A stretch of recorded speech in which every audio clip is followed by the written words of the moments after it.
Hello, my name is Andrew Keane. Welcome to Keane on America, the daily interview show about the United States.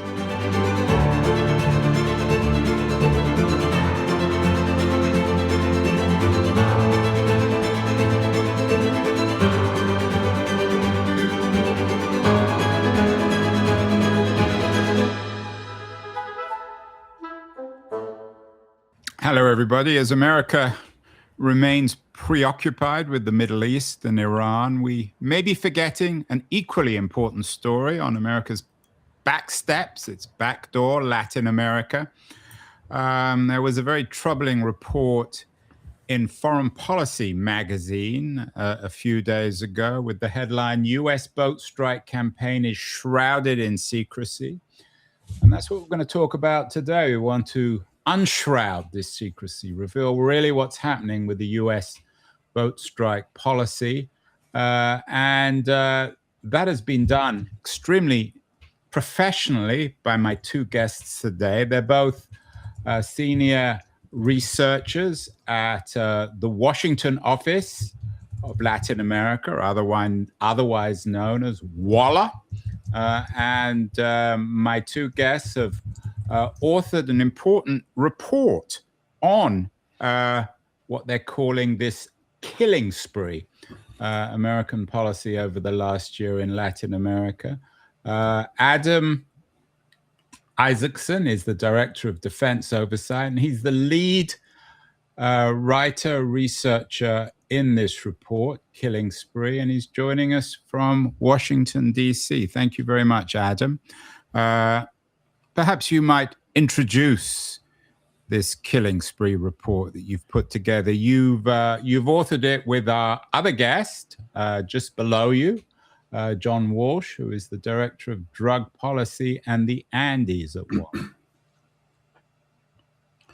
So, Adam, lead away. Tell us about this report. How long did it take you? Why have you done it? And why is it so important? Well, thank you for having us, Andrew. And yeah, since the first attack on civilian watercraft in the Caribbean back on September 2nd, about 11 months ago, WOLA has been following this super closely. We have put up a tracker of every attack that has been announced on social media. We've been taking part in coalition efforts to stop it. A lot of work with Congress, a lot of work, a lot of writing actually in the past of shorter things. But we got a green light from management, thanks to management, for allowing us to really devote. Well, you guys are the management, aren't you? Did you give yourself a green light? We're directors, but we also have presidents and vice presidents and people who actually help us keep the lights on and. Well, in all seriousness, Adam, given that you're a human rights group focusing on Latin America, I would have thought for your senior people, this would have been a no-brainer. Well, to have some of your so-called directors devote enough time to actually crank out a 27,000-word report, that's a big investment for a place that has, I think we have a less than $2 million budget, to actually just have us use that much time and that much resources to put out something this big. But we realized no one else was doing it. There had not been something that gives a 360 view of this really dark chapter in U.S. policy toward Latin America, the human rights aspects of it, but also the failure as a drug policy, what it means for U.S. democracy, what we know about the victims, other countries' roles, and just roll that all in together. And what we found, looking at expert opinions and looking at all the facts we were able to find, is that these boat strikes, well, first of all, I should just give the numbers, right? We're talking about 63 attacks that we know about over these last 11 months on 67 different boats, 221 people that we know of killed, only 3 survivors, and that they violate the law in many ways. The most obvious one is, Title 18, Section 1111 of U.S. Code that prohibits murder, and the idea of premeditatedly killing civilians with no immediate self-defense justification to do so is exactly what the statute prohibits. This is murder, and it applies on the high seas, according to U.S. law. So we have killed 221 people without due process, often without even knowing exactly who they I are. want to come to John in a second, Adam, but very briefly, you mentioned that this began in early September of last year. Is this a slow drip of what you call a murder spree? Did it happen over particular months? Has the pace heightened? What has been the narrative over the last 12 months? It's a little insidious. I mean, it's gone off and on. There have been bursts, and then there have been some dry periods. In fact, there hasn't been an attack since before the Venezuelan earthquakes at the end of June. But what's happened is that every attack sort of looks like the last. The Southern Command will put out a statement briefly on Twitter saying it happened in this ocean, there were this many killed, happened at our orders. These guys were obviously narco-terrorists, although they never give any evidence. And that's it. And every statement looks like the last one. So what's been insidious about it is if you are at a news organization and you know that these human rights abuses are going on, but every time they happen, there's nothing particularly new about it, and there's no news handle on which to grab. At most, you end up with 150 words in the AP, maybe a few seconds in the NPR read, maybe something very, very brief on the New York Times website, but it's almost like checking a box. And that starts to get us numb to it. It becomes normalized in a way it should never be. Let me, I want to come back to you, Adam, but John, let's introduce you. You're the Director of Drug Policy in the Andes for WALA. Is this a drug-related policy? Is the logic, the justification, at least in the minds of the Trump administration, because they're somehow fighting a drug war? Yeah, I mean, it is on its face justified as a drug control policy to attack what the administration calls narco-terrorism and to use the military to do so. Stephen Miller, the White House Deputy Chief of Staff, refers to this effort as the only way to fight drug trafficking is with the military. He says that in a conference with a lot of Latin American defense ministers and government people. So it's very clearly framed by the administration as a way to fight drugs, but the label that they use in particular is narco-terrorists. So in that sense, it's a melding of the global war on terror post 9/11 with the long-running war on drugs, but in a way that makes it explicitly, formally a project of the military. So you have these strikes being carried out by drones with missiles and bombs or civilian aircraft guided by intelligence provided by radars and boats. So you have a massive military, not just display theatrical violence, but a lot of hardware being used in the Caribbean, but also in the Pacific to support these strikes. So it is very, not just militarized, but it is a military campaign. And to your question, yes, it's been described as a way to both attack narco trafficking or drug trafficking organizations, but also to stem the supply of drugs. And the administration and President Trump have made some pretty absurd claims about what could be achieved in terms of stopping drugs from coming to the United States, and we can get to that. John, the Trump administration is not the first or probably the last to deal, maybe they invented the term narco-terrorism, but to address this issue of drugs, the United States and Latin America. To what extent is there any continuity with the Biden administration, the Obama administration, the Bushes, Clinton, in terms of U.S. policy, this narco-terrorist policy when it comes to Latin America? Well, there is enormous continuity because U.S. policy has always had a very, very prominent element of supply control. That is the sort of theory that if we could only eradicate drugs where they're produced or stop them either before they leave the producing countries or en route to the United States, whether by sea or over land, we can prevent illegal drugs from even getting to the United States, and therefore avoid or prevent problems with drugs here.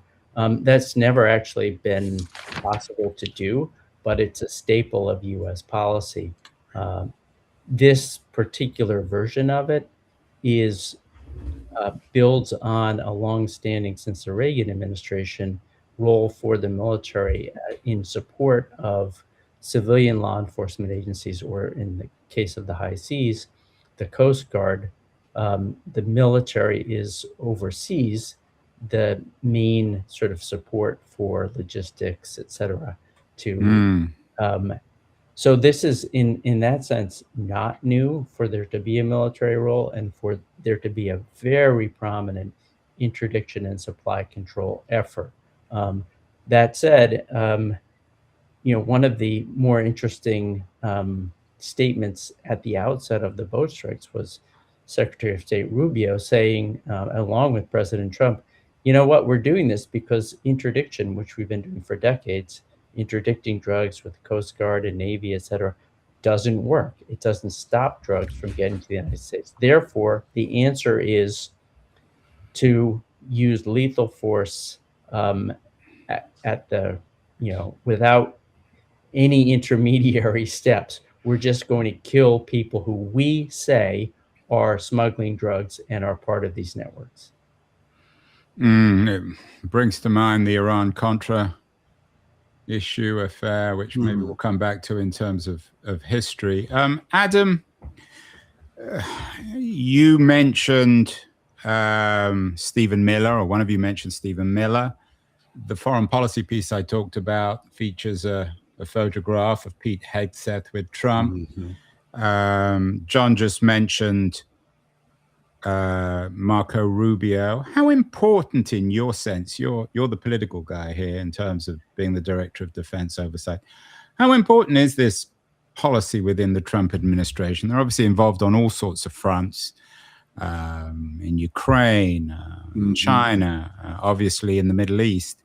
Is this something that they address at the end of meetings when they get bored and they want to shout and scream and kill a few innocent civilians? Or is this the core in some ways of Trump too? Of course, I'm not sure whether it was his term, but people have come up with the term Donroe Doctrine to describe Trump's policy towards Latin America as a direct descendant of the 19th century Monroe Doctrine. I mean, I don't know whether it's on the same level as the Strait of Hormuz, and things like that for the Trump administration, but it is more than we have seen in any administration in decades. I mean, my focus since the 90s here has been security in Latin America. And I'll tell you, quite often that's been a very small, boutique, niche issue to work on. It is no longer. In early December, the administration, and really, this was December of last year, of 2025. 2025, the administration, and we're talking about a very small group here, just really the ones you just named, Miller, Hegseth, Rubio. The inner circle, so to speak. The inner circle, and almost no one else seems to be invited to those meetings. It sounds like the State Department is a bit of a ghost town right now. Surprise, surprise. I mean, I can't imagine many people in state are particularly sympathetic to this, although Rubio, of course, is Secretary of State. Yeah, but he may be spending more time at the White House most days. They put out this document in December, this national security strategy, which every administration does. This is our national security priority for the next 4 years.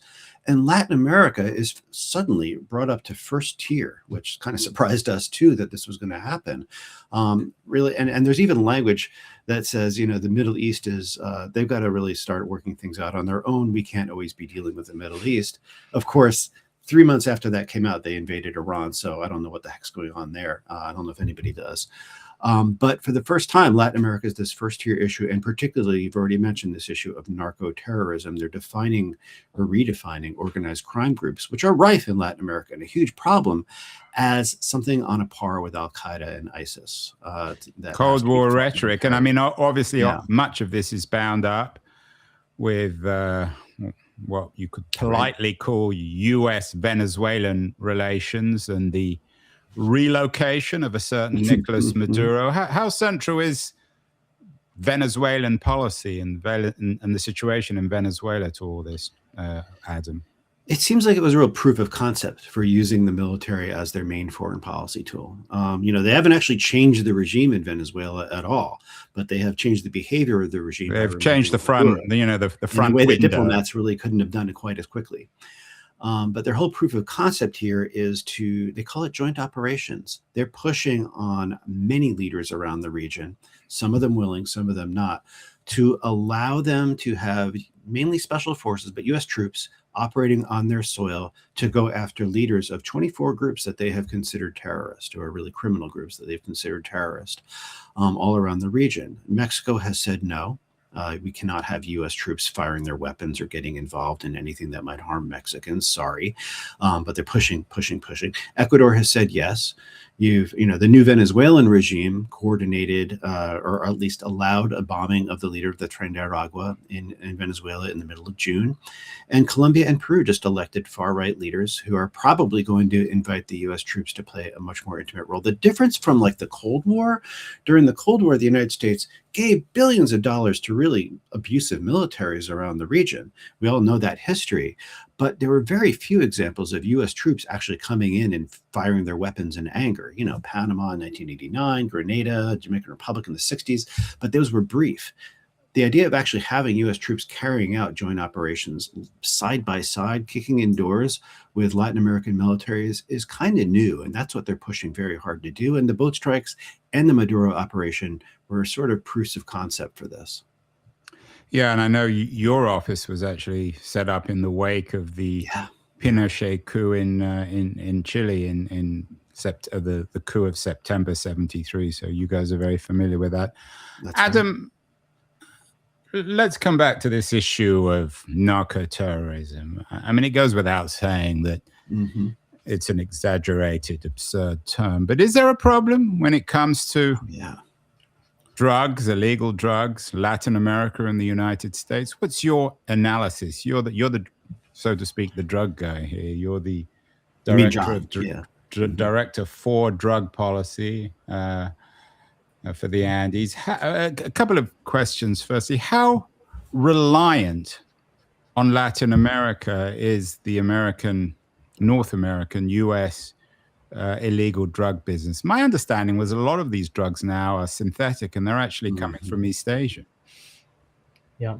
Well, the reality in Latin America is that the drug trafficking organizations have expanded in their reach and in their power and the strength of their markets over the past several decades. And they really are a force to be reckoned with in pretty much every country. Part of it is they take advantage of big market opportunities. Our global prohibition regime, which is in a set of UN treaties, uses essentially punishment and criminal law to ban and try to contain these consumer markets, which have literally hundreds of millions of buyers. So they have a very, very robust markets, and they devise different ways to stimulate demand and create addiction. So it's very, very profitable all over the world. And as a result, drug trafficking networks have grown. Their most important use of that money is actually not to engage in sort of terrorist acts, but actually to buy the complicity and silence and cooperation of government officials, and also to have the weaponry to fend off enforcement if needed, but also fend off rivals. So they've become extremely powerful in certain regions of Latin America where they basically become government, provide government services, but also, real levels of employment.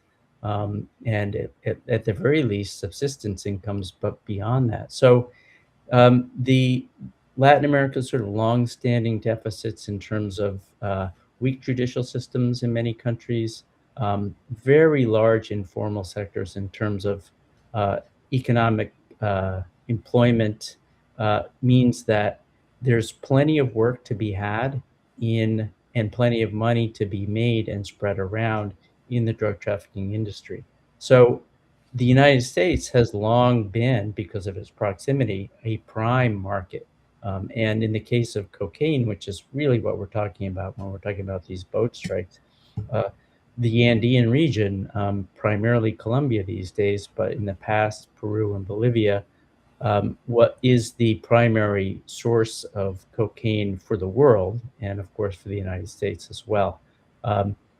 That doesn't mean it's the only source of where cocaine exits the Andean region of South America, but that's the case. But as you said, Andrew, synthetic drugs, which can be made anywhere, based if you have the right chemicals and the right recipe, are much more prominent in the United States now in terms of driving the U.S. overdose epidemic. Synthetic drugs, opioids like fentanyl, which has really overtook the heroin markets, and that is made primarily illicitly manufactured in terms of the U.S. market in Mexico and crosses the land border based on chemicals that can be sourced anywhere, but for the most part these days are sourced from China and Asia.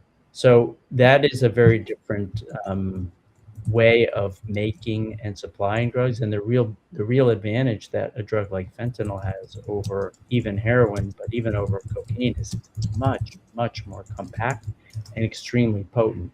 John, I read a piece recently about what's happening in Ecuador, the way in which the Ecuadorian society is being destroyed by one kind of drug civil war or another.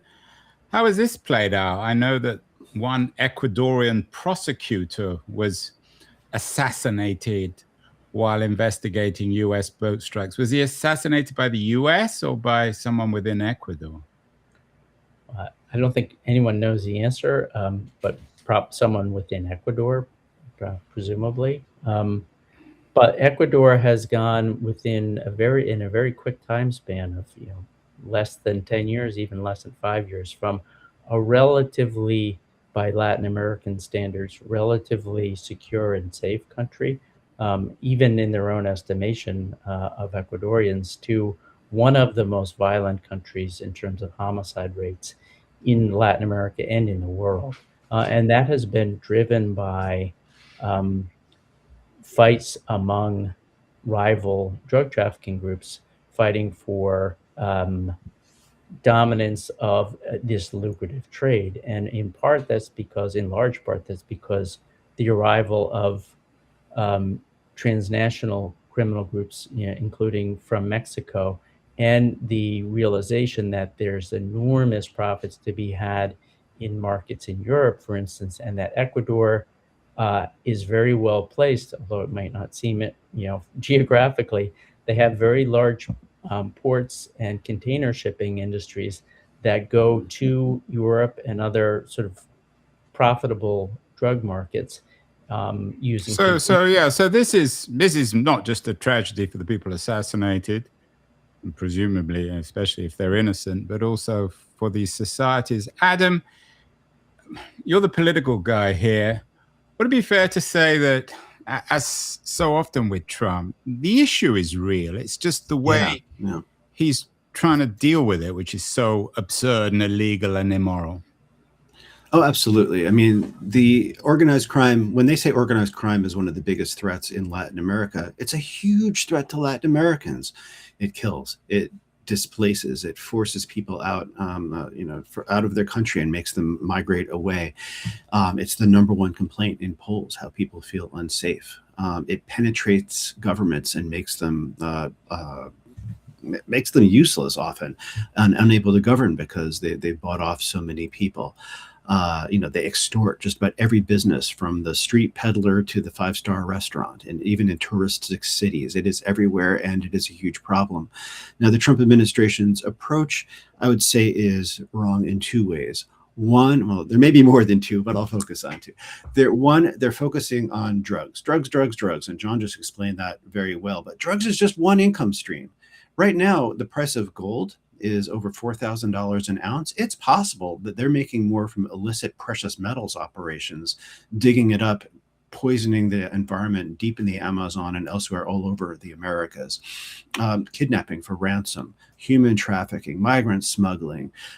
Let's not forget, there's just so many ways. The extortion that I already mentioned, that they can make money. So if you're only fighting the drug income stream, you're going to inconvenience them terribly, but you're not going to really affect that much. And then the other thing they're getting wrong is simply, when Stephen Miller got up in front of the generals and said only the military can fight organized crime. Look, I mean, the Supermax prison in Florence, Colorado is full of drug lords already. We have taken down so many leaders. We have actually obliterated entire cartels. The Medellin and Cali cartel in Colombia went away in the 90s, and there's more coca and there's more members of armed groups now than there was then. Why? And oddly enough, organized crime is actually harder to fight than like a guerrilla insurgency or somebody who wants to actually fight the government. Anytime they see the government, they're going to, ambush the troops or whatever. Organized crime doesn't want to ambush the troops. They'll do it when they feel cornered, and they attack the government a lot, but they'd rather not to because it is so bad for business. They are not motivated. They never want to roll into the Capitol and take power and pursue some kind of program. They just want profits.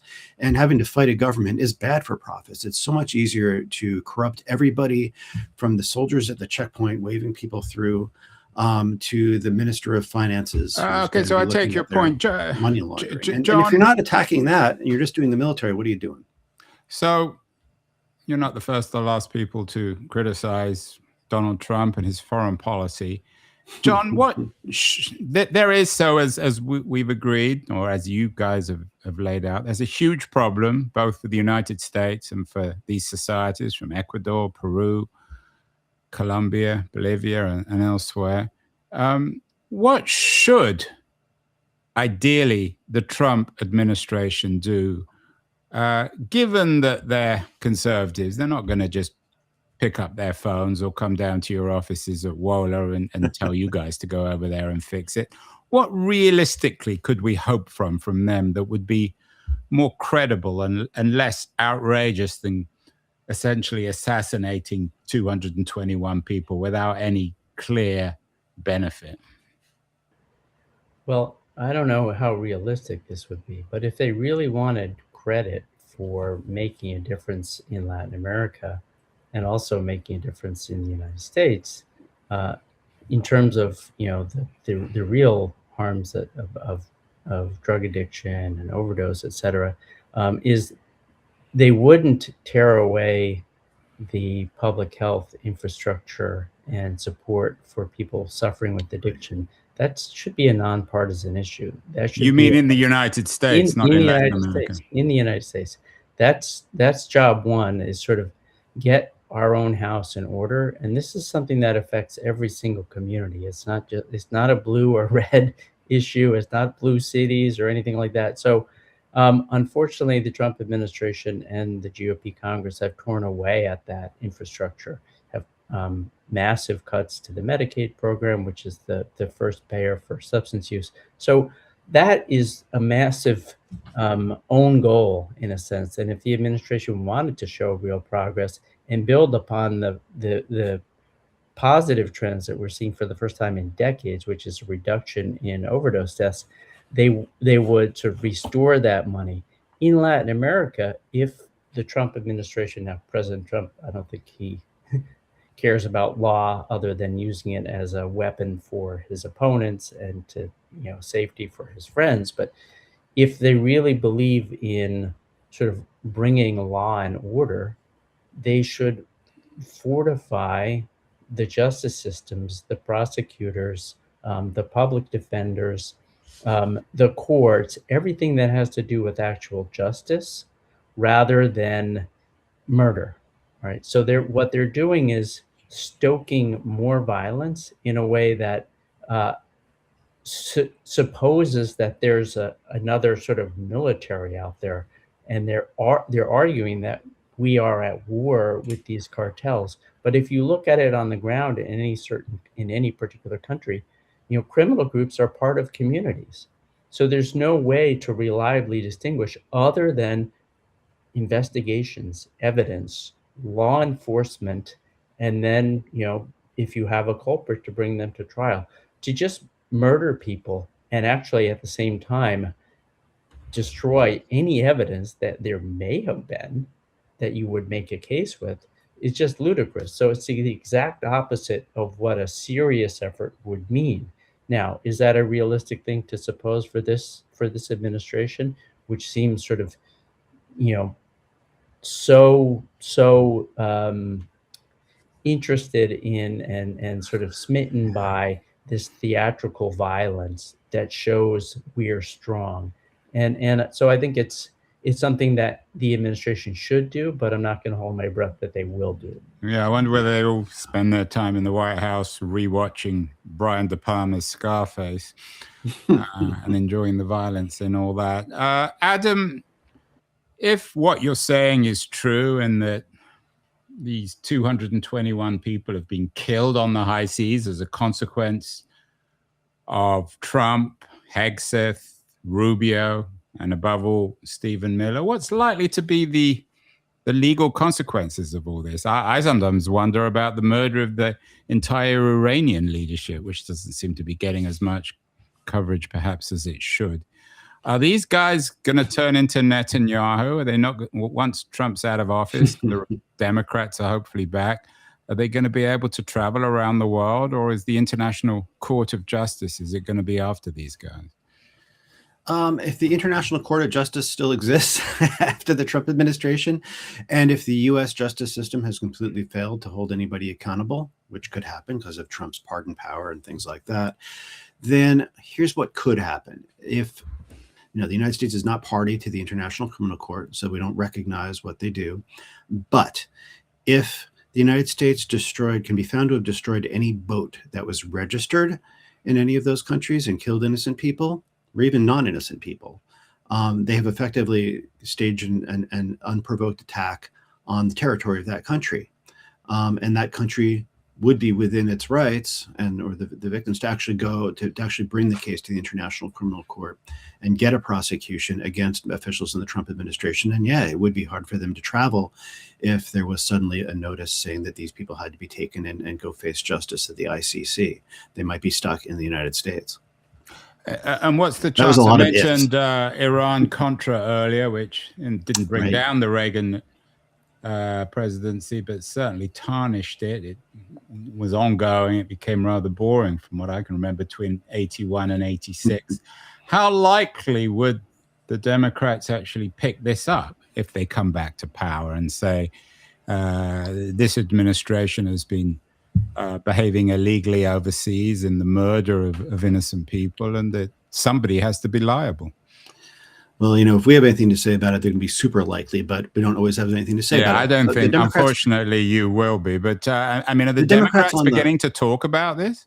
On the Foreign Affairs and Relations committees, yes. Tim Kaine has actually been going in and reading every after action report and every document about this, and really is sinking his teeth into it. I will say on the record, I'm more concerned with that about the Armed Services Committee's Democrats being just as quite as energetic. They have said the right things, but haven't taken this as much to heart. But I do hope that they make this a real issue. The thing that could stop them is that the average American voter thinking in sound bites, they're terrified of being portrayed as defending narco traffickers. Why are you so upset about these dead Colombians when there are American addicts dying every day? It's an argument that you have to make, that we are not the kind of country that massacres people, but often it gets garbled once Fox News gets to frame it for people. John, of these 221 people, how many of them are actually innocent, have no involvement at all with the drug trade? Nobody really knows. Well, you're the guys, you've written this long report, so you know more than most. What's your sense? I mean, how much of it is complete incompetence, which wouldn't surprise certainly me and many of our listeners, about the behavior of this administration overseas in screwing everything up? Right. Well, I think the first thing that needs to be said is, even if every single one of them was engaged in drug smuggling, these operations are illegal because they pose no threat to the people who killed them. So Yeah, I take your point on that, but leaving aside that almost goes without saying. But I mean, are they just are some of these characters, from what I've read, just fishermen who happen to be caught in the crossfire? Yes, definitely. And that goes with the territory. I mean, the people who are going to be on these boats are going to largely be people who are fishermen. They're not sort of full-time drug traffickers. They engage in drug smuggling sort of as part of, routines to make extra money. They know their way around the water. They know their way back and forth to other islands.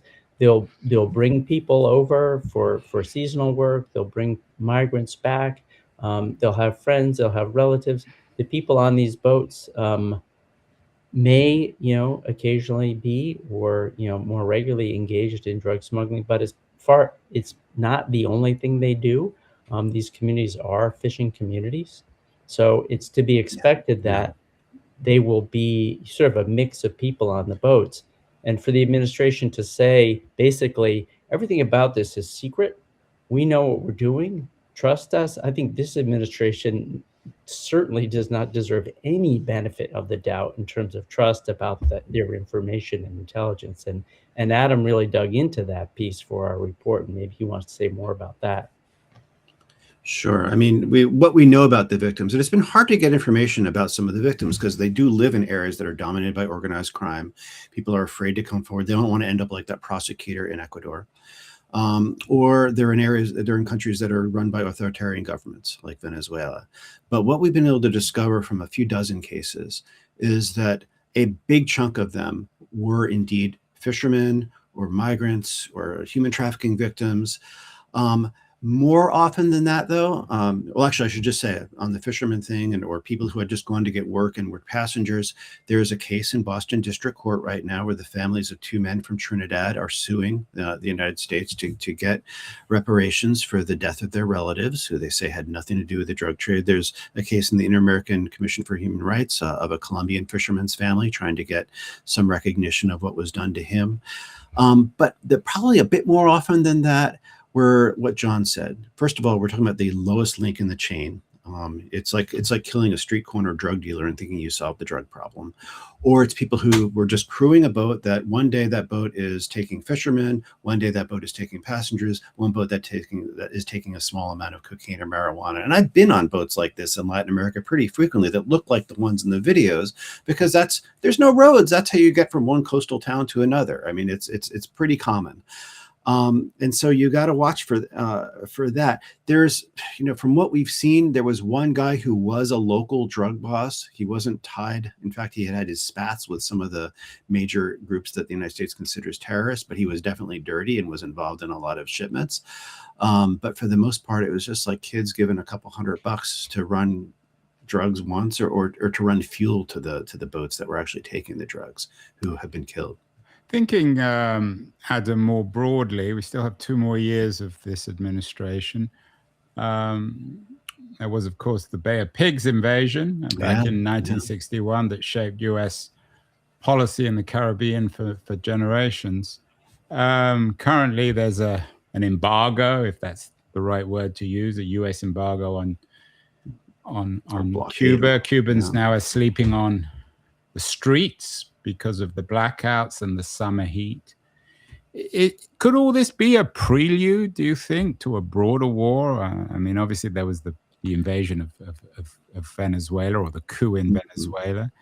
Is the center of the new storm ultimately, in your view, going to be Cuba? What will happen? I mean, Rubio seems particularly invested in this.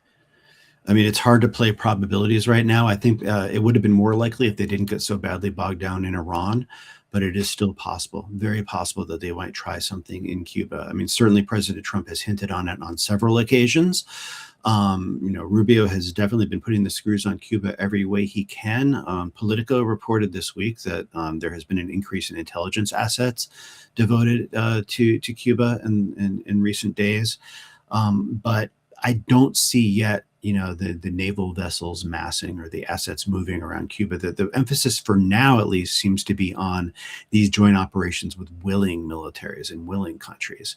But You just can't rule it out. It is something they might try. Another thing that might be stopping them is that they don't have, the way they found like the vice president of Venezuela was willing to go along with them and just take up where Maduro left off and continue governing the country. I don't think they have anybody in Cuba who could guarantee such a smooth transition.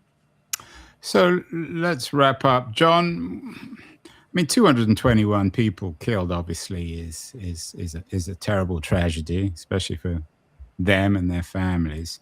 But a single bomb in Iran has killed 221 people, and I'm not sure if quantifying murder is helpful in any way. But what's the conclusion on all this? What do you conclude in your killing spree? Is this another shameful episode, a particularly shameful episode in U.S. policy in Latin America? Well, it is especially shameful. Hopefully there'll never be another strike. As Adam indicated, there hasn't been one for a number of weeks now. But I think what's so alarming about the boat strikes is, and you pointed to the number, I mean, in mistaken or stray bombs that the United States drops on cities and girls' schools, there can be more killings. The point here is that this is a policy that's deliberately designed to kill people. That's the goal. That's not some collateral damage. And the United States has done these 63 times. So each one of these is individually a crime scene, and the United States is the responsible actor. The United States has attacked 63 boats as part of a deliberate policy to murder people. So that's what's chilling about it. And I think the other thing that people need to keep in mind is this is not just restricted to the high seas in terms of its justification and the legal arguments that the White House is making. The Justice Department memo is basically an open license to kill, a secret list. The president decides who's on it, and there's no limiting factor. If the president declares that you are affiliated with a narco terrorist, it doesn't matter if you're in Colombia or Chicago. They're asserting that they have the legal authority to call in a drone strike and eliminate you.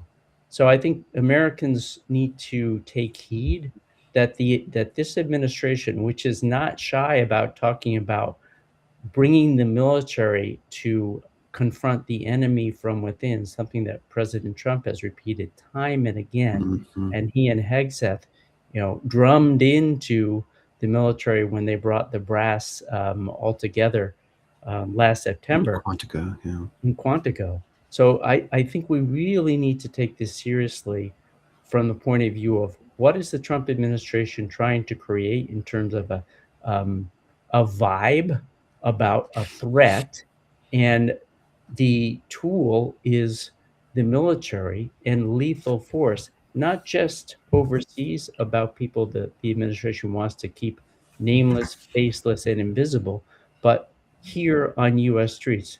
And we don't have to imagine the rhetoric, and we don't have to imagine U.S. armed agents killing people in broad daylight on U.S. Yeah, we need to dig up Graham Greene. He needs to write a novel. We do.